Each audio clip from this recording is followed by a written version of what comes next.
Welcome to the Profit Share Mastery Podcast with your hosts, Linda and Press McKissick. Hi, everyone. Welcome to Profit Share Mastery Podcast. I'm Linda McKissick. And I'm Press McKissick.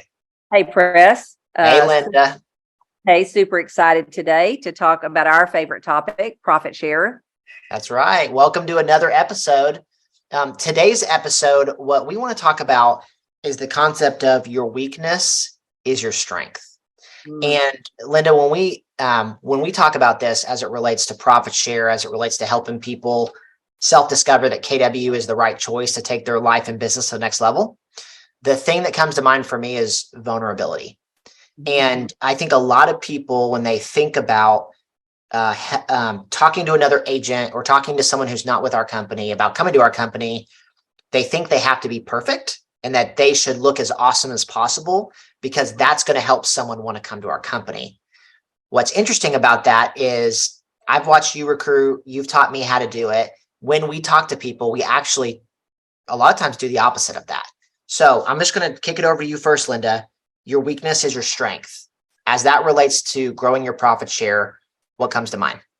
I think what comes to mind is also maybe being willing to share your failures. And I think sometimes we don't want to do that because it feels like, people might see us in a different light. But what I've learned over the years is it makes it a safe space for anyone and anything they've been through. So I looked up vulnerability on the definition. It says the quality or state of being exposed to the possibility of being attacked or harmed, either physically or emotionally. And I don't think anybody signs up for that, right? Says, you know what I'm going to do? I'm going to be vulnerable and just kind of open myself up here. So I think that's probably why it's hard for people to do.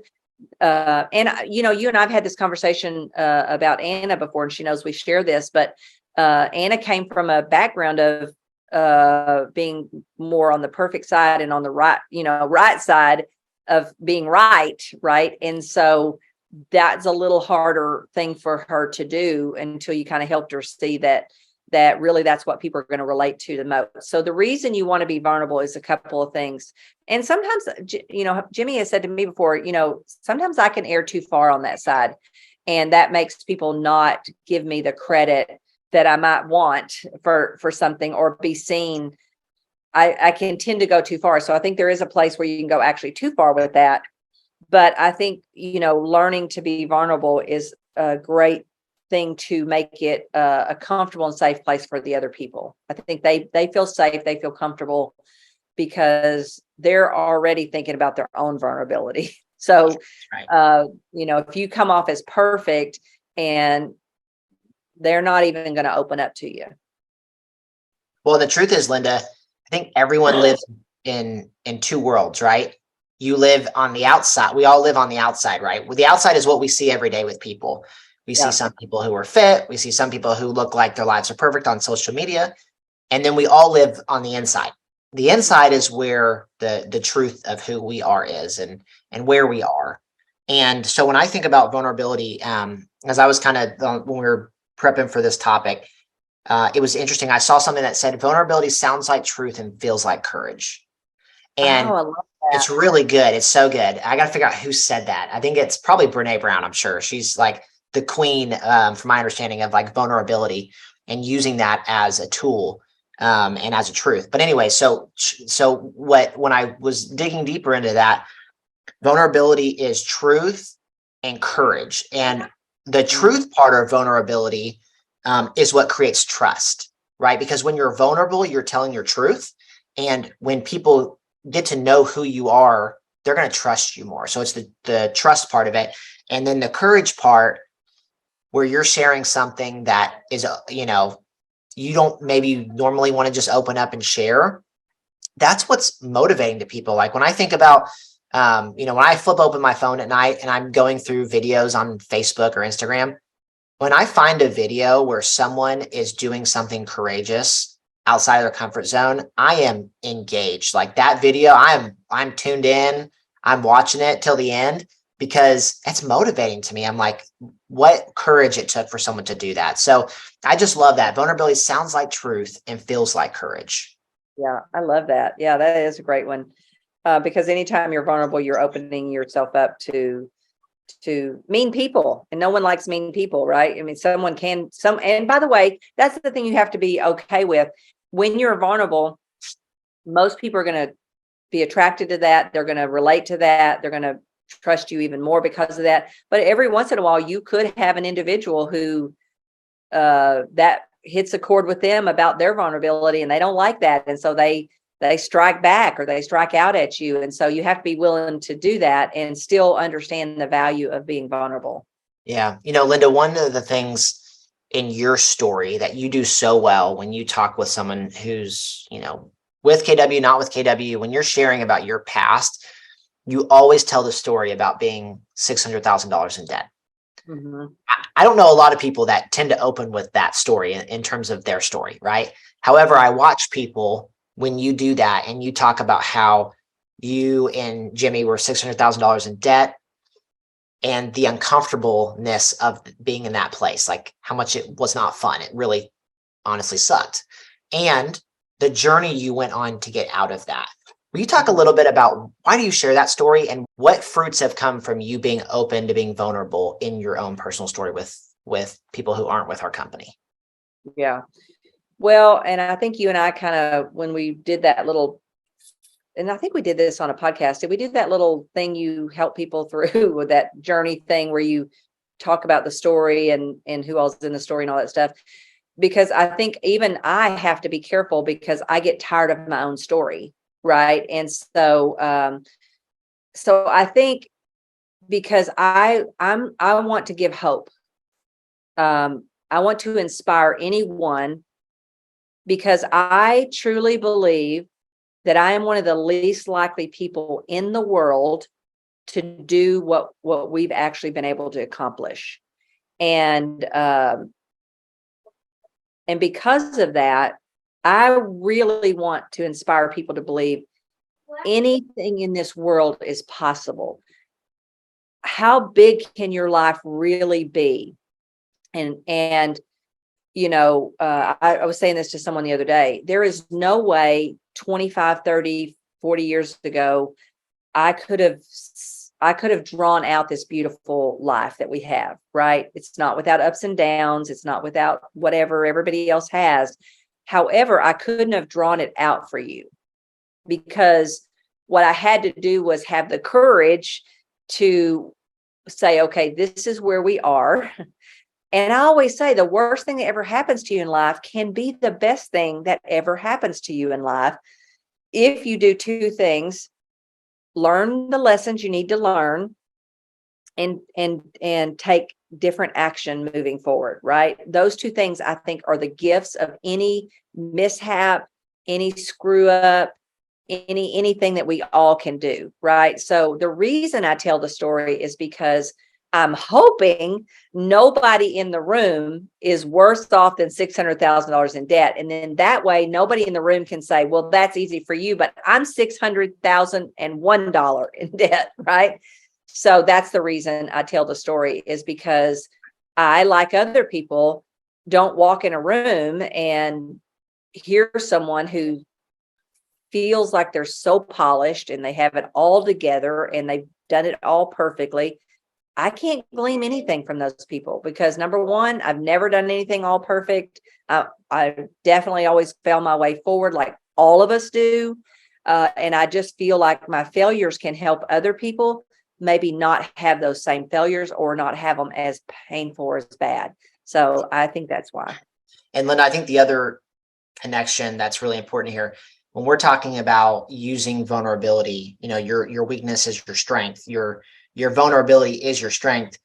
We're talking about it in terms of the most powerful way that I know, unless you have some other ideas, to use that in your life is through stories, right? The way you're gonna show vulnerability is through going back to, like you said, your failures or your mishaps or your challenges or your learning moments and sharing those stories. So there's a component of this where, you probably heard this before, but write down when you should spend time sitting down and going back through important moments of your life where maybe you failed, and you need to write those down because there's a lesson there And that's the opportunities you have to share those vulnerability moments. Yeah. And didn't we do an episode on that journey thing? What is that even called? I knew you were going to put me on the spot for that. Sorry. The attractive character is what it's called. So go back and listen to that if you're interested, because that's what you're trying to do is get some of that out so that you can use it to help other people. The other thing I think that shows vulnerability, Press, is less talking and more questions. It takes vulnerability to be the person that asks questions, right? Because when you open up the world with questions, you don't know what someone's going to give you. When you talk, you know what you're going to say. But vulnerability to me is also having the courage to let it be about them and ask questions and not be attached to it not being all about you, right? And letting silence do the heavy lifting, which is painful for all of us. So I think vulnerability kind of comes in both ways. One, learning that you've got to see your mishaps and your failures as the gifts that they really are. And then asking yourself, how can I use this in the service of others? Yeah. And I think part of the fundamental truth of this, Linda, as you think about how this relates with us working with those who aren't with our company yet and going through that process with them to help them self-discover, right? You've taught us multiple times. We've talked about it on these, on our podcast. We're going to reiterate is it's all about helping them self-discover. It's not about us. It's about them, and it's self-discovery through questions, stories, and experiences. Those are the three ways that you do that with someone. And the operative part of that is what we see a lot of people do is they think they are the hero of the story. Well, when you're vulnerable with people, you're actually making them the hero of the story and making it about them and what they need, the journey that they need to go on.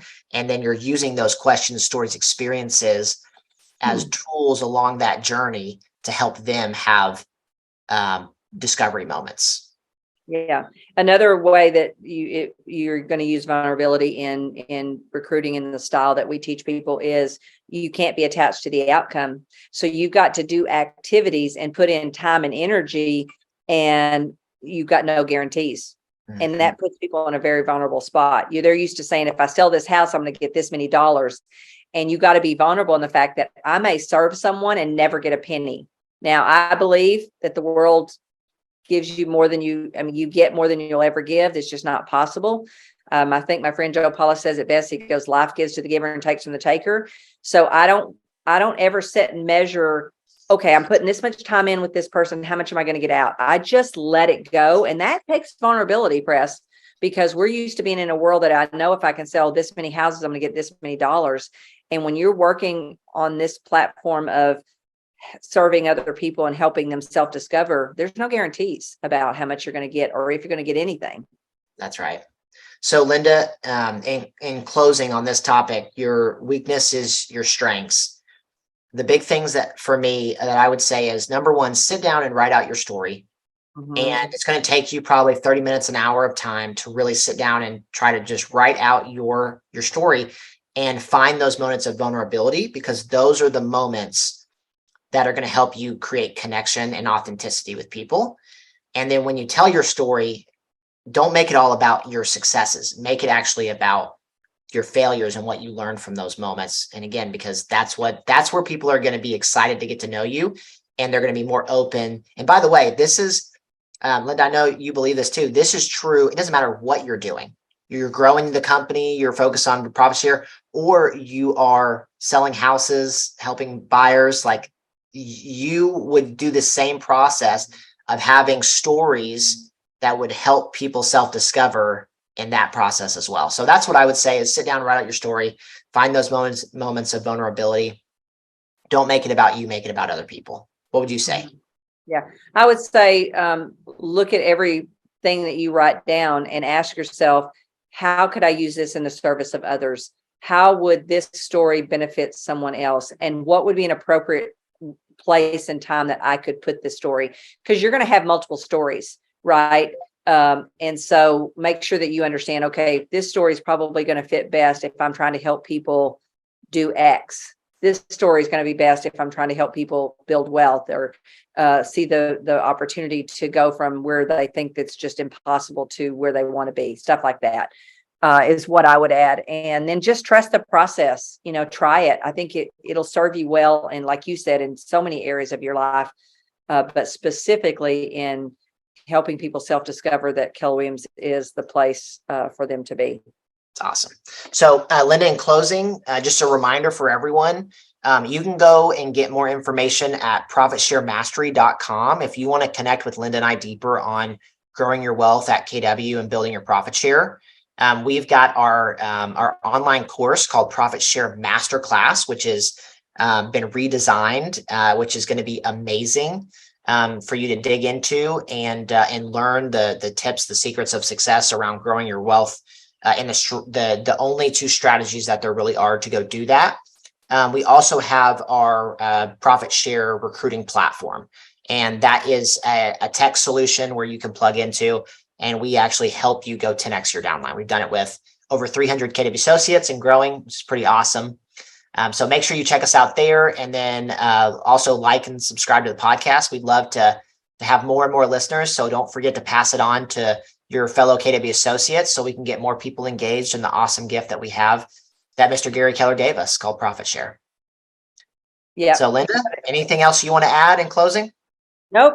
I love it. I love it all. And hopefully we'll see you over at profitsharemastery.com, and let's go change lives. Let's build wealth while we change people's lives. Awesome. No better calling than that.